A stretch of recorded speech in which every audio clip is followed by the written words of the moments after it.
दिल में नए अरमान बसाने का दिन आया, गुंजे की तरह दिल को खिलाने का दिन आया, फूलों की तरह हंसने हंसाने का दिन आया, बादल की तरह झूम के छाने का दिन आया, मुस्कान की बरखा में नहाने का दिन आया। एक बुद्ध पुरुष का जन्म इस पृथ्वी पर परम उत्सव का क्षण है। बुद्धत्व मनुष्य की चेतना का कमल, जैसे वसंत में फूल खिल जाते हैं, ऐसी ही वसंत की घड़ियां भी होती हैं पृथ्वी पर, जब बहुत फूल खिलते हैं, बहुत रंग के फूल खिलते हैं, रंग रंग के फूल खिलते हैं। वैसे वसंत आने पृथ्वी पर कम हो गए क्योंकि हमने बुलाना बंद कर दिया। वैसे वसंत अपने आप नहीं आते, आमंत्रण से आते। अतिथि बनाए हम उन्हें तो आते, आतिथ्य बने हम उनके तो आते। प्रकृति का वसंत तो जड़ है, आता है जाता है, लेकिन आत्मा के वसंत तो बुलाए जाते तो आते। हमने बुलाना ही बंद कर दिया, हमने प्रभु को पुकारना ही बंद कर दिया। पुकारते नहीं प्रभु को, आता नहीं प्रभु, तो फिर हम कहते हैं प्रभु है कहां? प्रमाण क्या है उसका? बिना बुलाए उसका कोई भी प्रमाण नहीं, बिना उसके आए उसका कोई भी प्रमाण नहीं। और जब आता है तो बाढ़ की तरह आता है, एक प्रमाण नहीं अनंत प्रमाण लेके आता है, स्वतः प्रमाण होकर आता है। जिस व्यक्ति ने भी कभी उसे पुकारा है, पुकार खाली नहीं गई है, यारी की पुकार भी खाली नहीं गई, यारी भी भर उठे बड़ी सुगंध से, और लुटी सुगंध, उनके गीतों में बटी सुगंध। और जब भी किसी व्यक्ति के जीवन में परमात्मा का आगमन होता है तो गीतों की झड़ी लग जाती, उस व्यक्ति की श्वास श्वास गीत बन जाता, उसका उठना बैठना संगीत हो जाता है, उसके पैर जहां पड़ जाते वहां तीर्थ बन जाते। ऐसे ही एक अद्भुत व्यक्ति के साथ आज हम यात्रा शुरू करते हैं। यारी का जन्म हुआ दिल्ली में, नाम था यार मोहम्मद। फिर मोहम्मद तो जल्दी ही खो गया, क्योंकि जिससे परमात्मा को पुकारना हो वह हिंदू नहीं रह सकता, वह मुसलमान भी नहीं रह सकता, वह ईसाई भी नहीं रह सकता। परमात्मा को पुकारने के लिए कुछ शर्तें पूरी करनी पड़ती, और पहली शर्त है विशेषण छोड़ देने पड़ते हैं, आग्रह छोड़ देने पड़ते हैं, मंदिर और मस्जिद छोड़ देने पड़ते हैं। तभी तो खुद मंदिर बनोगे, खुद मस्जिद बनोगे। जब तक बाहर के मंदिर और मस्जिद को पकड़े रहोगे, याद ही ना आएगी कि अपने भीतर भी एक मंदिर था, और उस मंदिर में न कभी दीप जले, और उस मंदिर में न कभी धूप जली, उस मंदिर में कभी नाद न हुआ। अपने भीतर भी एक मस्जिद थी जिसमें कभी अजान न उठी, जिसमें कभी नमाज न पढ़ी गई। जहां अंधेरा था तो अंधेरा ही रहा। बाहर के मंदिर मस्जिदों में जो भटका है वह भीतर के असली मंदिर और मस्जिद से वंचित रह जाएगा। जिसने नजर बाहर रखी वह कभी परमात्मा को नहीं पा सकेगा। और धन को खोजने वाले भी बाहर खोजते, और ध्यान को खोजने वाले भी बाहर खोजते। धन के खोजने वालों को क्षमा किया जा सकता है, ध्यान के खोजने वालों को क्षमा नहीं किया जा सकता। धन तो बाहर है, ध्यान तो बाहर नहीं। पद खोजते हो, प्रतिष्ठा खोजते हो, बाहरी खोजनी पड़ेगी। परमात्मा खोजना है तो भीतर खोजना पड़ेगा। और भीतर कोई हिंदू है कि भीतर कोई मुसलमान है, कि भीतर कोई ईसाई है, कि कोई जैन है, कि कोई बौद्ध है, कि कोई सिख है, कि पारसी है। भीतर तो तुम निर्मल हो, निराकार हो। भीतर तो तुम विशेषण रहित हो। न तुम ब्राह्मण, न तुम शूद्र, न तुम स्त्री, न तुम पुरुष, न तुम गोरे, न तुम काले। भीतर तो तुम बच्चे भी नहीं, जवान भी नहीं, बूढ़े भी नहीं। भीतर तो तुम शाश्वत हो, समयातीत हो, कालातीत हो। और भीतर का ही स्वाद मिले तो परमात्मा का स्वाद मिले। सो जल्दी ही यार मोहम्मद कहां खो गया पता नहीं।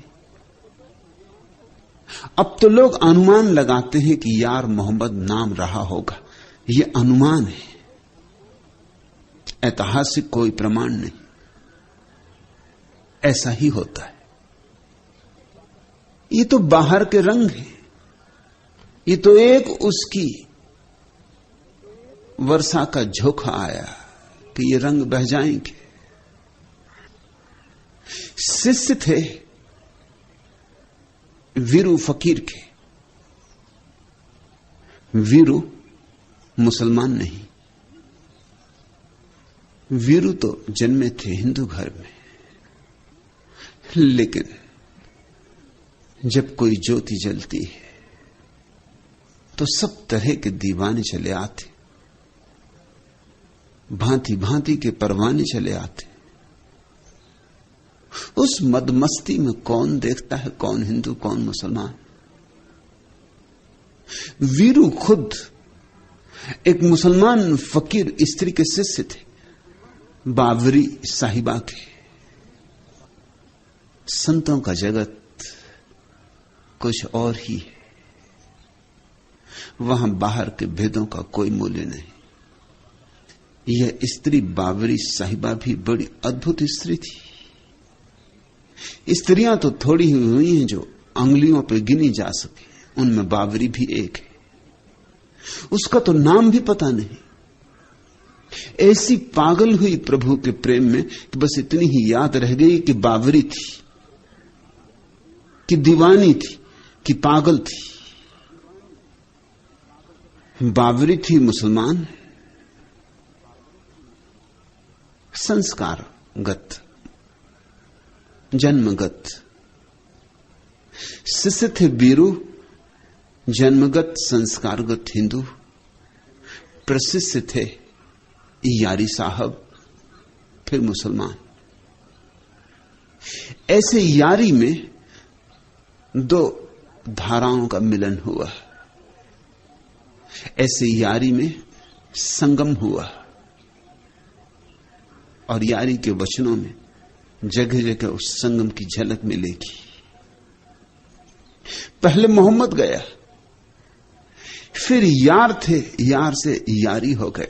वह बात भी समझ लेनी चाहिए। यार का अर्थ होता है मित्र, यारी का अर्थ होता है मैत्री, मित्रता। जब अहंकार खो जाए तो फूल खो जाता है, सुवास रह जाती। फिर तुम पकड़ नहीं सकते सुवास को, मुट्ठी में बांध नहीं सकते सुवास को। न उसका कोई रूप है न रंग है। ऐसी ही मैत्री है। बुद्ध ने तो कहा है कि बुद्ध पुरुष कल्याण मित्र होते। यारी एक कल्याण मित्र। मगर एक और अनूठी बात कि यारी से यार शब्द भी खो गया। मित्र में भी थोड़ी सी सीमा है, मित्रता असीम है। मित्र में केंद्र है, कहीं छिपा मैं है। मित्रता में मैं तो गया, बिल्कुल गया। प्रेम अपनी परिशुद्धि में प्रकट होता है। मित्रता और मैत्री में भी थोड़ा फर्क है। मित्रता होती है दो व्यक्तियों के बीच, एक संबंध है मित्रता। मैत्री संबंध नहीं है। समाधि की अवस्था है। मैत्री दूसरा ना भी हो तो भी चलती है, तो भी बहती है। मित्रता के लिए दूसरा जरूरी है, मैं और तू का नाता जरूरी है। मित्रता में द्वैत शेष रहता है, मैत्री में द्वैत भी अशेष हो जाता है। मैत्री का अर्थ है वृक्ष हो तो, चट्टान हो तो, आकाश में बादल हो तो, कोई भी ना हो तो भी सुवास उड़ती रहती। तू से नहीं बंधी है। जब मैं ही ना रहा तो तू कैसे रहेगा? मैं और तू तो एक ही सिक्के के दो पहलू हैं। इधर गया मैं, उधर गया तू। तब एक सहज प्रेम का प्रवाह रह जाता है, निरुद्देश, किसी पते पर निवेदित नहीं। प्रेम की पाती तो लिखी जाती है लेकिन किसी पते पर नहीं। और जब तुम बिना किसी पते के प्रेम की पाती लिखते हो तो परमात्मा तक पहुंचती है। मैत्री मित्रता की पराकाष्ठा है। छूट गए सीमाओं के बंधन, गिर गई जंजीरें, मैत्री ने पंख फैला दिए, उड़ गई आकाश में। प्रेम का चरम रूप है, इसलिए नाम प्यारा है। यार मोहम्मद से रह गए यार, फिर यार भी खो गया, बची यारी। और इसलिए मैं कहता हूं, दिल में नए अरमान बसाने का दिन आया, गुंजे की तरह दिल को खिलाने का दिन आया, फूलों की तरह हंसने तरह झुके छाने का दिन आया, मुस्कान की बरखा में नहाने का दिन आया। गिरने देना यारी के वचनों को जैसे वर्षा की बूंदा बांदी हो। गिरने देना उनके मेघ को तुम्हारे ऊपर।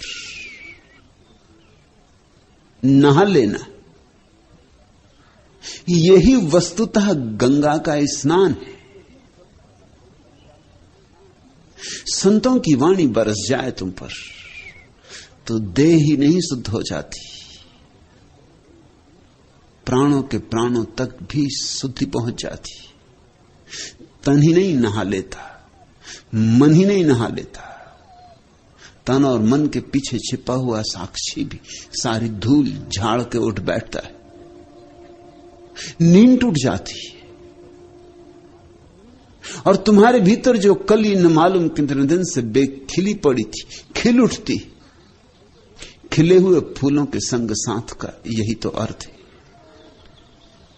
खिले हुए फूलों के संग साथ का यही तो प्रयोजन, कि तुम्हें भी याद आ जाए कि तुम भी खिलने को आए थे यहां, और बिना खिले मत लौट जाना।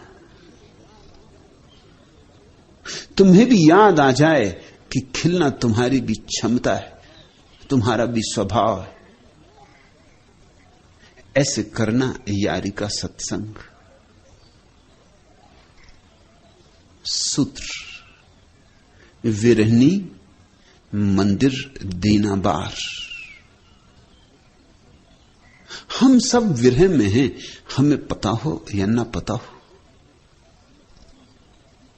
बीमार तो बीमार है, बीमार को पता हो या ना पता हो। बीमारी महीनों चलती और जब तक कोई चिकित्सक ना मिल जाए ठीक ठीक निदान भी नहीं हो पाता कि बीमारी क्या है। नहीं मिला था चिकित्सक तो भी बीमारी तो चलती थी। रूस में एक बड़े वैज्ञानिक किरलियान ने एक नए किस्म की फोटोग्राफी का आविष्कार किया है, जिसमें बीमारी के आने के 6 महीने पहले बीमारी का पता चल जाता है। बीमार होने के 6 महीने पहले। अभी बीमार को भी 6 महीने बाद पता चलेगा, और बीमार को भी पता चलते चलते जब महीने 2 महीने बीत जाएंगे तब वो चिकित्सक के पास जाएगा लेकिन क्रिलियन फोटो से 6 महीने पहले पता चल जाता है कि किस तरह की बीमारी, किस भांति की बीमारी पकड़ने वाली। कहीं बीमारी ने पकड़ ही लिया है किसी गहरे तल पर। उस गहरे तल से आते आते तुम्हारे चेतन तक, अचेतन से चेतन की यात्रा करते करते समय लगेगा।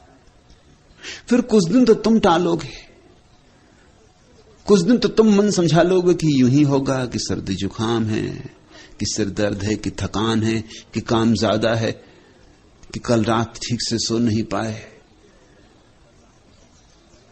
टालते रहोगे कुछ बहाने खोजकर। और कुछ बीमारियां तो ऐसी हैं कि आदमी जिंदगी भर टाल सकता है, और कुछ बीमारियां तो इतनी सूक्ष्म हैं कि टालने की जरूरत ही नहीं पड़ती, पता ही नहीं चलता है। उतनी सूक्ष्म बुद्धि ही कम लोगों के पास है, उतनी प्रकीर्ण संवेदनशीलता ही बहुत कम लोगों के पास है। फिर शरीर की बीमारियों की बात हुई, ये तो मन की बीमारियां और भी गहरी हैं। मनोवैज्ञानिक तो कहते हैं कि 4 में से 3 लोग मानसिक रूप से बीमार। 4 में से 3 तो बड़ी संख्या हो गई। और मनोवैज्ञानिक ये भी कहते हैं कि चौथा स्वस्थ है, ये भी हम गारंटी से नहीं कह सकते। 3 तो निश्चित बीमार है, चौथा संदिग्ध है। ये तो खूब बात हुई। इसका तो अर्थ हुआ कि सारी मनुष्यता बीमार है, और ये तो मन की बीमारी की बात है। फिर उसके गहरे आत्मा की बीमारी है। जब मन में 4 में से 3 बीमार है और चौथा संदिग्ध है, तो आत्मा के संबंध में तो निश्चिंत मानो कि 4 बीमार है और 4 की बीमारी सुनिश्चित है। उस बीमारी का नाम विरह है। विरह का अर्थ होता है हमें अपनी जड़ें भूल गई, हमारा परमात्मा से संबंध टूट गया है, हम जिसमें हैं उसका ही हमें पता भूल गया है। जो हमारी श्वासों की श्वास है, जो हमारे प्राणों का प्राण है, उससे हमारे सेतु छिन्न भिन्न हो गए। जो हमारा आनंद बनेगा उसकी ही तरफ हमने पीठ कर ली, और जो हमें शाश्वत जीवन का द्वार खोलेगा, हम उस द्वार से विपरीत भागे जा रहे हैं। हम धन की तलाश में हैं, ध्यान की तलाश में नहीं। धन बाहर है, बहुत दूर है, क्षितिज की भांति है। भागते रहो, कभी मिलता नहीं। और ध्यान भीतर है, भागो तो नहीं मिलता, रुक जाओ तो मिल जाता है, ठहर जाओ तो मिल जाता है। और हम सब भाग रहे हैं, और हर भाग दौड़ हमें अपने से ही दूर लिए जा रही, अपने ही स्रोत से दूर लिए जा रही।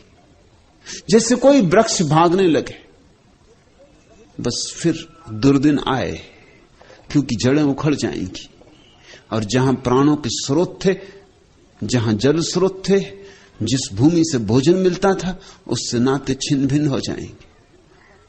जैसे कोई वृक्ष आवारा हो जाए, गुमक्कड़ हो जाए, खानाबदोश हो जाए, तो क्या खाक जिएगा? जल्दी ही हरियाली खो जाएगी, जल्दी ही वृक्ष झड़ जाएंगे। कलियां फूल तो ना बनेंगी, कलियों की ही तरह ही झड़ जाएंगी और धूल में मिल जाएंगी। फूल फिर कभी ना खिलेंगे। वसंत तो आता रहेगा, जाता रहेगा, मगर इस वृक्ष के जीवन में फिर कोई वसंत से संबंध ना होगा। और वर्षा भी आएगी और बादल भी घिरेंगे और मेघ भी बरसेंगे, लेकिन इस वृक्ष पर अब हरी पत्तियां ना फूटेंगी, अब नए कलगे ना निकलेंगे। ये वृक्ष तो रूखा सूखा मुर्दा, अस्थिपंजर मात्र, सब तरफ से उद्विग्न, विक्षिप्त, भटकता रहेगा। ऐसे हम हो गए, ऐसा मनुष्य हो गया है। विरह का अर्थ है जिसके साथ हमारे जीवन का सारा सार है, उससे ही हम टूट गए। जो हमारे प्राणों का प्राण, जो हमारा प्यारा है, उससे ही हम विमुख हो गए। सन्मुख हो जाओ, उसकी तरफ आंखें उठाओ, उससे गले लग जाओ, उसमें डूबो, और उसमें डूबकर ही तुम पाओगे कि तुमने अपने को बचा लिया। और अपने को जो बचाएंगे वो अंततः पाएंगे कि बुरी तरह डूबे, बुरी तरह टूटे, बुरी तरह मिटे। बचे तो नहीं, सब गमा बैठे। ऐसे लोग जो परमात्मा के विपरीत जीते हैं, खाली हाथ ही आते और खाली हाथ ही जाते, और भी ज्यादा खाली हाथ जाते। वे लोग जो परमात्मा में जीते, वे भरे भरे जीते।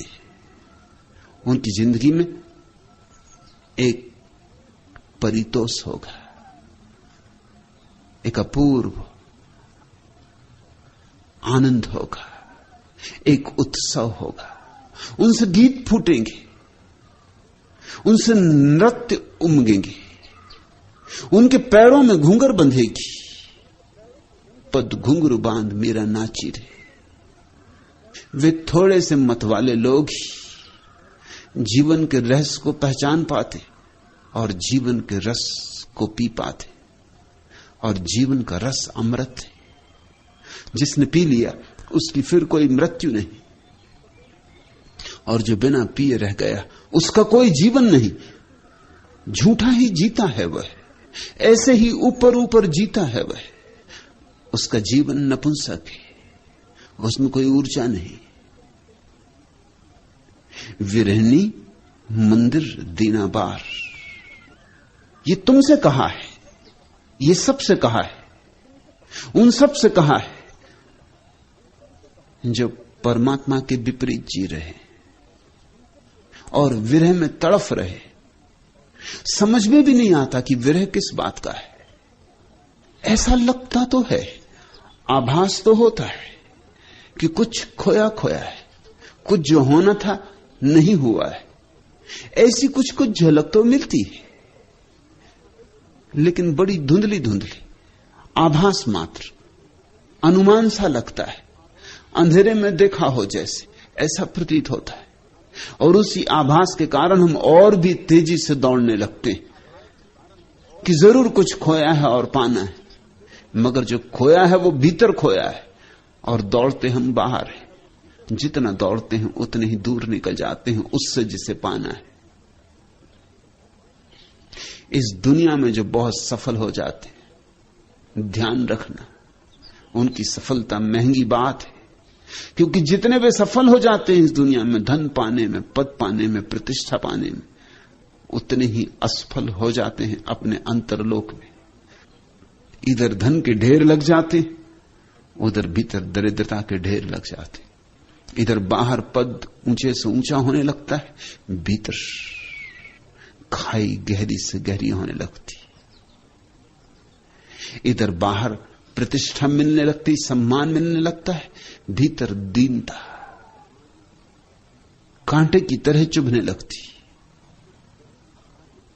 विरहनी मंदिर दीनाबार, मंदिर से अर्थ है तुम्हारी देह से, क्योंकि इसी मंदिर में तो परमात्मा विराजमान है। कहां भागे जाते हो, किसे खोजने निकले हो? अनंत से तो खोज रहे हो, मिला नहीं। जरूर कोई बुनियादी चूक हो रही। जो भीतर हो उसे बाहर खोजोगे तो कैसे पाओगे? मंदिर हो तुम, और तुम्हारे तथाकथित पंडित पुरोहित तुम्हारी देह की निंदा में संलग्न है। सदियों से उनका एक ही काम है कि तुम्हारी देह की निंदा करें, कि तुम्हें देह का शत्रु बनाएं, कि तुम्हें बताएं कि देह के कारण ही तुम परमात्मा से टूटे हो। झूठी यह बात है, सरासर झूठी यह बात है, 100% झूठी यह बात है। तुम्हारी देह परमात्मा के विपरीत नहीं, तुम्हारी देह को तो परमात्मा ने अपना आवास बनाया है। तुम्हारी देह मंदिर है, पूजा का स्थल है, काबा है, काशी है। तुम्हारी देह को दबाना मत, सताना मत, तुम्हारी देह को तोड़ने में मत लग जाना। हालांकि यही तुम्हें सिखाया गया है, यही जहर तुम्हें पिलाया गया है। दूध के साथ, घुटी के साथ तुम्हें यह जहर पिलाया गया है कि देह पाप है। और जिसको ये समझ में आ गई बात, जिसके भीतर ये बात बहुत गहराई में बैठ गई, ये ना समझी कि देह पाप है, वह परमात्मा से कभी भी ना मिल सकेगा। क्योंकि देह से डरा डरा बाहर बाहर रहेगा, और देह के भीतर तो प्रवेश कैसे करेगा? पाप में कहीं प्रवेश किया जाता है? देह उसकी भेंट है, पाप नहीं। देह पुण्य है, पाप नहीं। देह पवित्र है, अपवित्र नहीं। देह का सम्मान करो, देह का सत्कार करो, और तभी तो तुम प्रवेश कर पाओगे। देह से मैत्री बनाओ, यारी साधो, और धीरे धीरे देह में भीतर सरको। योग तैयार करता है तुम्हारी देह को, ताकि तुम भीतर सरक सको। तुम्हारे देह के द्वार खोलता है, और ध्यान तुम्हें देह के भीतर बैठने की कला सिखाता है। और जिसने देह के द्वार खोल लिए योग से, और जिसने ध्यान से भीतर बैठने की कला सीख ली, पा लिया उसने परमात्मा को। सदा परमात्मा ऐसे ही पाया गया है। मंदिर दीनाबार, आत्मज्योति भीतर जलानी है। ये दिया तुम्हारी देह में जलना है। जलाना है कहना शायद ठीक नहीं, जल ही रहा है। पहचानना है, प्रतिभिज्ञा करनी है। रंग है जिसमें मगर बुए वफा कुछ भी नहीं। ऐसे फूलों से न घर अपना सजाना हरगिज। दिल तुम्हारा है वफाओं की परिस्थिति के लिए, इस मोहब्बत के सिवाले को न ढाना हरगिज। ये तुम्हारी देह, ये तुम्हारा दिल धड़कता है जो भीतर, इसी के अंतरतम में परमात्मा विराजमान है। तुम झूठे फूलों में भटके हो, जबकि सच्चा फूल तुम्हारे भीतर खिलने को राजी। तुम्हारी झील में नीलकमल खिलने को राजी। तुम मांगते फिरते हो प्लास्टिक के फूलों को, बाजारों में खरीद रहे हो कागज के फूलों को। रंग है जिसमें मगर बुए वफा कुछ भी नहीं। ऐसे फूलों से न घर अपना सजाना हरगिज। दिल तुम्हारा है वफाओं की परिस्थिति के लिए, इस मोहब्बत के सिवाले को न ढाना हरगिज। उतरो देह की सीढ़ियों से, पाओगे हृदय को, वह तुम्हारा अंतर्गृह। फिर उतरो हृदय की सीढ़ियों से और तुम पाओगे उस अमृत के स्रोत को, जिसके बिना जीवन उदास है, जिसके बिना जीवन संताप है, जिसके बिना जीवन विषाद है। विरहनी मंदिर दीनाबार। ए विरही लोगो, अपने घर में आत्मज्योति को जलाओ, यह जलती आत्मज्योति को पहचानो। कब ठहरेगा दर्द ए दिल, कब रात बसर होगी। सुनते थे वह आएंगे, सुनते थे सहर होगी। कब जान लहू होगी, कब अश्क गुहर होगा। किस दिन तेरी सनवाई ए दीदाए तर होगी। कब महकेगी फसले गुल, कब बहकेगा महखाना। कब सुबह सुखन होगी, कब सामे नजर होगी। वाइज है न जाहिद है, ना से है न कातिल है। अब शहर में यारों की किस तरह बसर होगी। दुनिया बड़ी सूनी हो गई, दुनिया बड़ी सूनी। अब नहीं मिलते यारी जैसे लोग। दुनिया बड़ी उदास है, आदमियों की भीड़ बढ़ती गई है और आदमी खोता गया है। आदमियों की भीड़ बढ़ती गई है और आत्मा खोती गई है। अब नहीं मिलते वे प्यारे लोग, या बड़ी मुश्किल से मिलते। कभी गांव गांव उनके दिए जलते थे, कभी बस्ती बस्ती उनकी रोशनी से रोशन थी। इस जमीन ने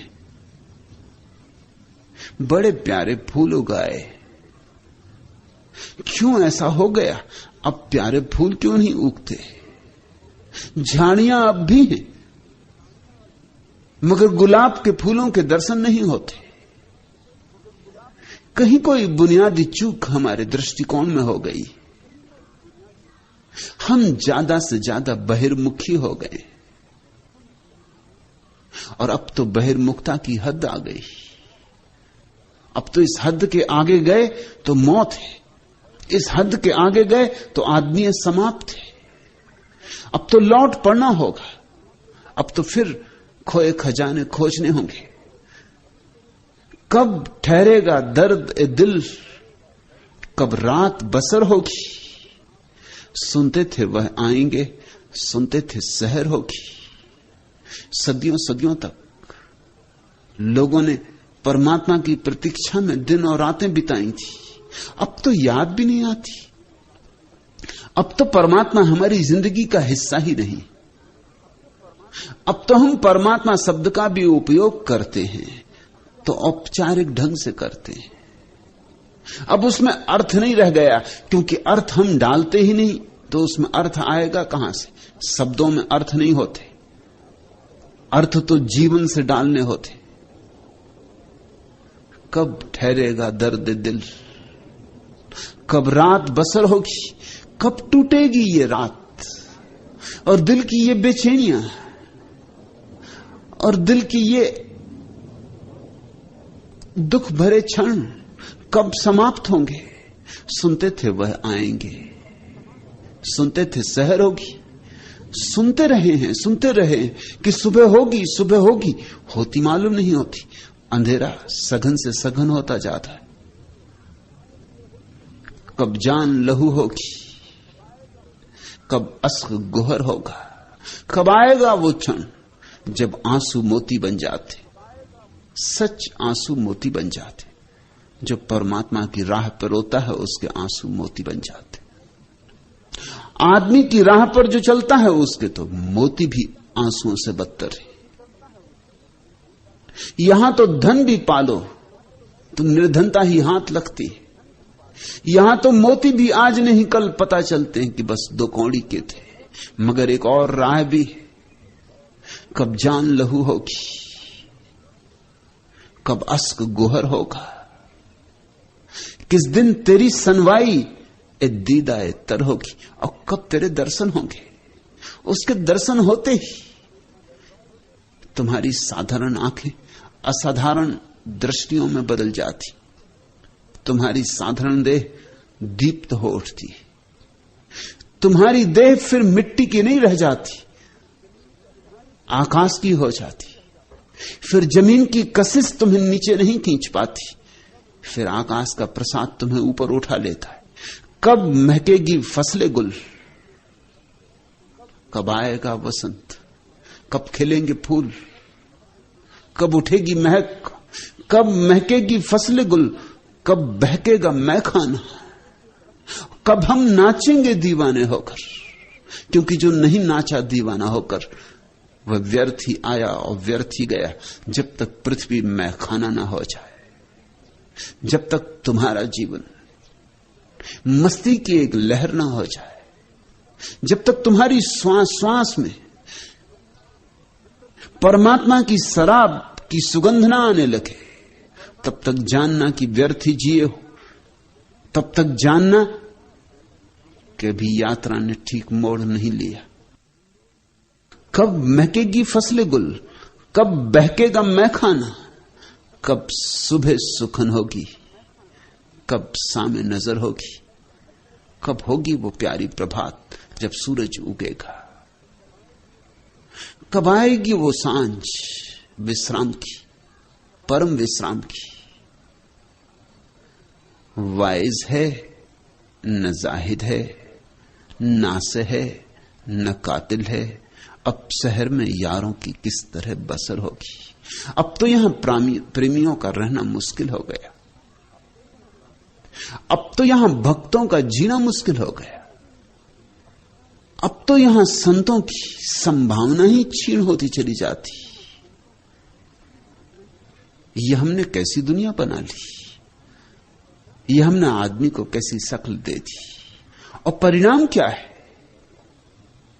परिणाम यही है कि चारों तरफ एक गहन हताशा है। परिणाम यही है कि चारों तरफ दिलों ने धड़कना बंद कर दिया है, आंखों में मस्ती नहीं, प्राणों में कोई गीत नहीं, पैरों में कोई नृत्य नहीं। परिणाम यही है कि थके मांदे किसी तरह धक्के खाते भीड़ के हम अपनी कब्रों की तरफ बढ़े जाते। कहीं कोई तारा नहीं दिखाई पड़ता, दूर आकाश में भी कोई तारा नहीं दिखाई पड़ता। तारे ही तारों से भर जाता है आकाश, बस भीतर की ज्योति दिखाई पड़ जाए पहले। वहीं से शुरू होती है ठीक ठीक यात्रा। जिसने भीतर ज्योति देखी उसे चारों तरफ ज्योतिर्मय के दर्शन होने लगते हैं। विरहनी मंदिर दीना बार, इसलिए यारी कहते हैं एक काम कर लो, तुम्हारा विरह मुझे छूता, तुम्हारा दुख मुझे छूता, तुम्हें मैं कुंजी देता हूं। विरहनी मंदिर दीना बार, बिन बाती बिन तेल, जुगतिसों बिन दीपक उजियार। मैं तुम्हें एक ऐसी युक्ति देता हूं, एक ऐसा चमत्कार तुम्हारे भीतर घट सकता है, क्योंकि मेरे भीतर घटा है। जो एक के भीतर घटा है सबके भीतर घट सकता है। बिन बाती बिन तेल, वहां भीतर एक ज्योति जलती है, उसमें तेल नहीं डालना पड़ता, उसमें बाती नहीं लगानी पड़ती। वहां कोई दीपक भी है ये कहना ठीक नहीं, मगर उजियारा बहुत है, रोशनी बहुत है। जिन दियों में तेल भरना पड़ता है वे तो बुझ जाएंगे, आज नहीं कल बुझ जाएंगे, तेल चुकेगा और बुझ जाएंगे। जिनकी बाती लगानी पड़ती, बाती जल जाएगी और बुझ जाएंगे। जिन्हें दियों की जरूरत पड़ती, मिट्टी के दिए हैं, कभी भी टूट जाएंगे। एक ऐसी ज्योति खोजनी है, और वह ज्योति हमारा स्वरूप सिद्ध अधिकार है। हम ही हैं वह ज्योति। न जहां तेल है, न बाती है, न दिया है, और उजियारा बहुत। मगर तुमने तो भीतर आंख फेरनी ही बंद कर दी। तुम्हारी आंखें तो बाहर ऐसी अटक गई कि भूल ही गई कि भीतर भी एक लोक है। दौड़े चले जाते हो, बाहर की चीजों में बहुत चमक मालूम पड़ती, बहुत चौंधियाए हुए हो। बिन बाती बिन तेल, जुगतिसों बिन दीपक उजियार। ये अपूर्व घटना घटती है साधक को, और जिस दिन ये घटती है उस दिन ही परमात्मा का रहस्य पहली दफा अनुभव में आता है।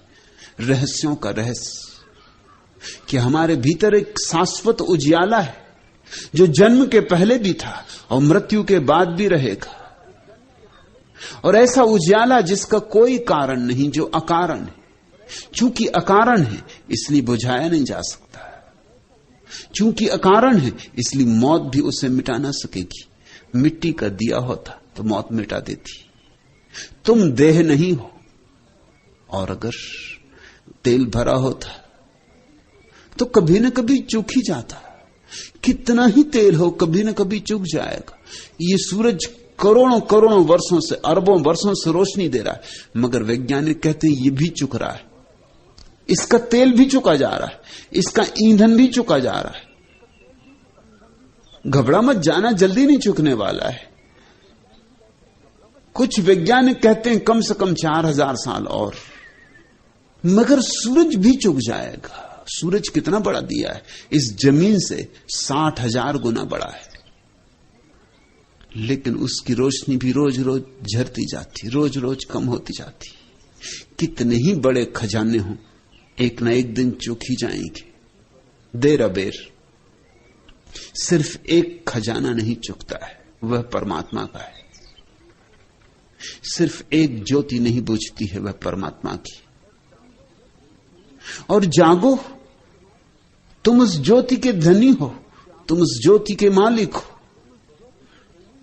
तुम्हें बहुमूल्य से बहुमूल्य भेंट दी गई है, और अभागे हो कि तुम कि उस भेंट को न तुम देखते हो, न उस भेंट का सम्मान करते हो, न उस भेंट के लिए तुमने परमात्मा को कोई धन्यवाद दिया है।